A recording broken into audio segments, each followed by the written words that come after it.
তাই সবাই এখন ঘরে ঢুকিয়েছে। দেখো চুটকি করে কত বদমাইশ করছে।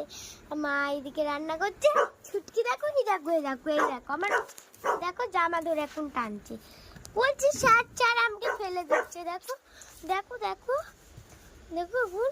আর ওইদিকে শিয়াল ঘুমাচ্ছে, ওইদিকে ছোট্ট ঘুমাচ্ছে, ওইদিকে ওটা ঘেউ ঘেউ করছে আর আমাকে কামড়িয়ে যাচ্ছে, মানে ওর ভ্যাকসিন দেবা তবে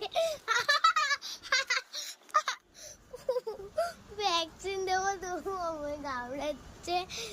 এদিকে রিও আমাকে কামড়াচ্ছে। তারপর আমরা এদিকে মাথা রান্না করছে, চুটকি রান্না করতে করতে হঠাৎ রেগে গেল আমার উপরে। তো তুমি যদি বলো আমরা কেন ওদেরকে ঢুকিয়ে রেখে দিয়েছি, আমরা ওদেরকে খুব ভালোভাবে পুষি তো তাই।